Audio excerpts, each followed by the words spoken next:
The Nitecore range of power banks is one of the most popular products we sell here at Ultralight Gear, and for good reason. They're some of the lightest and most efficient power banks out there.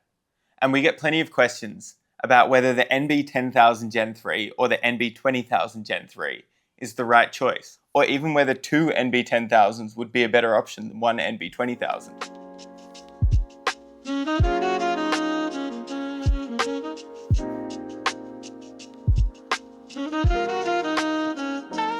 For the most part, these two power banks are very similar, with the only real differences being the amount of power, the price, and the weight of each.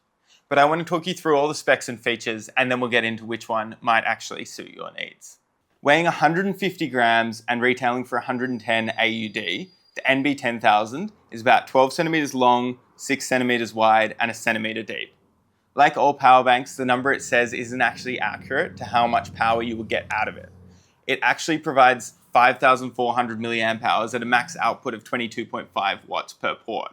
While this might seem like less than advertised, it's actually quite high compared to others on the market, and Nitecore are one of the few brands who actually acknowledge the true output on their website.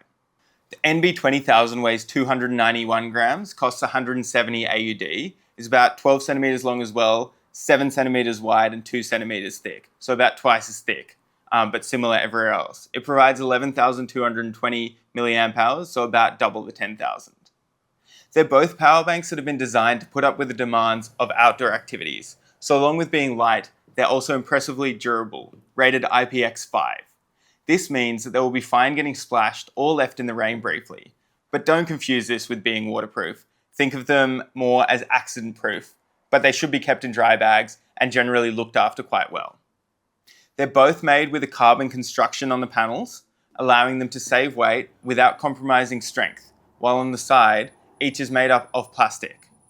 New for the Gen 3 is actually the rounded corners with rubber protectors, just to protect them if you do drop them. These both have dual USB-C ports, both of which are output compatible, and one of which is input compatible as well, meaning you can use either to charge from the power bank, but just one to charge the power bank itself. And for anyone worried about these power banks only having USB-C ports, they both come with this little adapter that converts a USB-C port into a USB-A. So any USB-A cables will still be able to be plugged in to the power banks, provided you keep this cable with you. Both power banks also allow pass-through charging, meaning that you can charge a device from them while the power bank itself is charging. In practical terms, what this looks like is that the device will be charging at 18 volts, the max input. The other port will be able to charge at 15 volts, and the remaining 3 volts will be charging the bank. So both the bank and your device will charge slowly in this mode. If you're staying somewhere overnight near a power source, you'll only need one wall plug, so this could be an advantage, and it means you won't need to set an alarm to change things around. But generally, I would say it's quite a slow option. They're both rated to be airline compliant, although fair warning, this seems to be very inconsistent globally. So it's really worth doing your homework before relying on this. There's a power button as well as 4 LED lights to indicate power on each, using the usual Nitecore system where each light represents 25% charge, keeping it super simple. There are more options in the range than just these two, including the NB Air, a 5,000 milliamp hour version that's waterproof, has just one USB-C port, and will get you out of trouble if all you need is a single phone charge. I'm not going to go into depth into this one or any of the others in today's video, but you can check them all out on the Ultralight Gear website if you want some more info. So onto the question of which one is better for you. Well, to answer that question, first you need to understand your power needs. If all you need charged is a phone every few days, and you mostly do shorter trips, then an NB10000 will be plenty for you. You'll get somewhere between 1.5 to 1.9 full phone charges on an iPhone, depending on which model you have. As you start adding on devices like a watch, head torch, headphones, or camera, your needs increase, and so will the amount of power you need. It's also worth noting how important these devices are to you.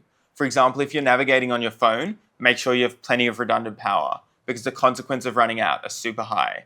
And on that note, I'd recommend always having a backup navigation method, but that's another story that we'll get into in a separate video. If you use multiple devices and you're doing regular trips of 4 days or more, that's when I'd definitely be looking at about 20,000 milliamp hours of power. This is where the question of whether one 20K or two 10Ks is better. And again, the answer is, it depends. A 20,000 milliamp hour bank has slightly more power, is lighter, cheaper, and you only have one device to worry about. It's also worth considering if you'll be using these in everyday life, and which will be better here. For example, if you're ever going to use this to charge a laptop or higher power device, then the 20K will be a better option than switching between a couple of 10Ks, although it still won't be a fast charging option. Two 10Ks will be better if you do a combination of short and long trips, so that you can choose depending on your needs. They're also half the width of the 20K, meaning that they fit into a pocket much more easily for charging on the go. The main benefit, though, is that you are bringing redundancy into your setup.